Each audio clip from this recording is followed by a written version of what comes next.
Dans le monde de la séduction, l'art de la conversation, c'est vrai que c'est une compétence qui est importante, hein, que ce soit pour entamer une discussion avec une femme éblouissante ou alors peut-être un homme, pourquoi pas, charmant, et choisir les bons sujets, mais ça va pouvoir faire toute la différence.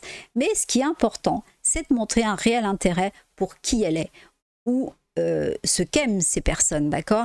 Et ce qu'elles ressentent ou ce qu'elles souhaitent, hein, pour créer, on va dire, quelque chose de sincère et profond. Et c'est en posant les bonnes questions et en écoutant attentivement ces réponses que vous allez pouvoir créer un véritable lien affectif pour découvrir qui est cette personne unique. Donc, concentrez-vous sur l'autre personne, laissez-la briller, partagez ces moments de complicité en explorant ses passions, ses rêves et ses expériences. Et je vais vous donner donc quelques exemples, puis dans la description, vous trouverez aussi un lien vers un guide pratique pour mener des conversations par message, accompagné de conseils, hein, pour établir des relations. Ce guide est conçu pour aider ceux qui se sentent parfois gênés ou qui ne savent pas comment entamer une conversation ou quoi dire. Mais avant de vous raconter tout ça, eh bien, je suis Sylvie, love coach spécialisée dans les relations amoureuses. Donc si vous découvrez la chaîne, pensez à vous abonner, à activer la cloche et à laisser un pouce levé. Donc commençons. Donc, il n'y a rien de plus captivant que de discuter de choses qui passionnent une personne. Demandez-lui ce qui la fait vibrer, ce qui l'inspire, ce qui la rend, pourquoi pas, enthousiaste, hein, que ce soit la musique, les voyages, la cuisine, les livres, ou alors une toute autre passion. Montrez à cette personne un véritable intérêt pour ce qu'elle aime, comme je le disais tout à l'heure. Donc les voyages, c'est vrai qu'ils sont souvent une source d'ailleurs inépuisable de récits, hein. Donc vous pourriez partager vos expériences de voyage et puis demander en retour les siennes. Et puis vous pourriez aussi explorer ensemble des destinations rêvées, pourquoi pas, hein, des expériences que vous avez vécues ou même peut-être des endroits que vous rêvez d'aller.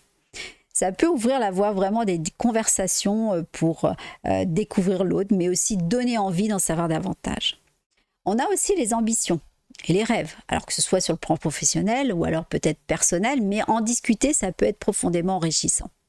Partagez aussi vos aspirations, vos objectifs à long terme, et puis écoutez les leurs. Ça, c'est très important, l'écoute. Ça peut vous aider à mieux comprendre la personne en face de vous et à voir si vos visions de l'avenir s'alignent.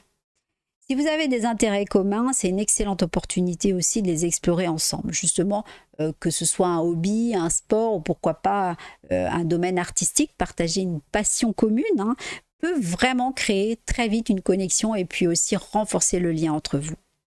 La culture, ça offre aussi une multitude de sujets de conversation, hein, qui sont intéressantes, hein, que ce soit le cinéma, la musique, l'art de la littérature, ou alors peut-être même, pourquoi pas, la gastronomie, ou peut-être vous pourriez échanger sur vos films préférés, les livres, hein, qui vous ont marqué, les artistes que vous admirez. Ça peut ouvrir aussi la porte à des discussions qui seront enrichissantes.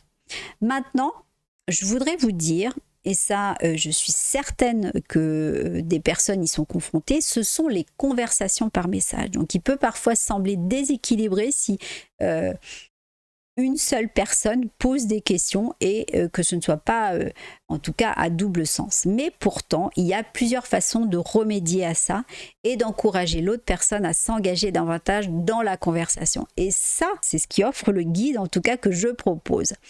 Il va vous servir et il est vraiment conçu pour remédier au déséquilibre dans les échanges en ligne. C'est un outil qui va vous offrir une approche efficace pour encourager l'engagement mutuel dans vos conversations. Mais je peux vous dire en tout cas qu'après avoir posé une question, partagez aussi votre propre expérience, hein, ou alors peut-être vos opinions sur le sujet. Ça peut inciter l'autre personne à faire la même chose et à approfondir la conversation. À ce moment-là, vous allez opter pour des questions ouvertes qui vont inviter des réponses détaillées et qui va encourager l'autre personne à s'exprimer. Il faut vraiment que vous évitiez surtout les questions fermées qui se répondent par un oui ou un non. Donc il faut vraiment montrer à l'autre que vous êtes vraiment intéressé par ce qu'elle a à dire en réagissant justement de façon positive à ses réponses, en posant aussi des questions de suivi, en montrant aussi de l'empathie. Eh bien oui, c'est important. Et si vous sentez que la conversation est bloquée sur un sujet en particulier, n'hésitez pas à changer de sujet pour maintenir l'intérêt, mais aussi pour encourager la participation, en tout cas des deux côtés. Il faut surtout pas que vous vous preniez la tête, il faut vraiment que ce soit fluide et laisser aller.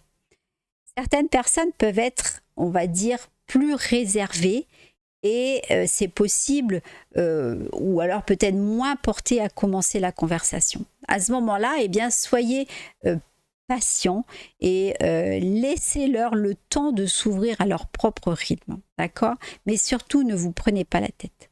Pour les échanges par message, les attentes peuvent être différentes et je précise par rapport à une conversation en personne. Les échanges par message sont souvent plus rapides et demandent une certaine réactivité pour maintenir l'intérêt de la conversation. Donc, si vous remarquez qu'une personne ne répond, on va dire, le plus souvent que de manière succincte, ou alors vous avez l'impression que cette personne semble peu intéressée par la conversation, il est tout à fait raisonnable de considérer que ça pourrait indiquer un manque d'intérêt ou de compatibilité. Alors à ce moment-là, eh bien, c'est important d'écouter votre intuition et de reconnaître quand il est temps de lâcher prise et de passer à autre chose. Ensuite, une touche d'humour peut aider à détendre l'atmosphère et encourager l'autre personne à participer davantage à la conversation. Alors attention, il ne faut pas non plus que ça devienne lourd, sinon je pense que ce sera le râteau assuré. En conclusion, l'art de la conversation en séduction est essentiel pour établir des liens authentiques, que ce soit en personne ou par message, et en posant en tout cas les bonnes questions, en écoutant activement et en montrant un réel intérêt pour l'autre personne. Les premiers messages sont souvent décisifs dans la réussite d'une rencontre en ligne, mais comment trouver les bonnes phrases pour attirer l'attention et susciter l'intérêt d'une personne que on ne connaît pas encore, c'est là que beaucoup d'entre nous se retrouvent bloqués à essayer de trouver ce qui pourrait plaire à la personne en face. Donc si vous souhaitez améliorer vos compétences de conversation, surtout dans le contexte des échanges par message, je vous invite à consulter le guide pratique que j'ai spécialement créé pour vous dans la description.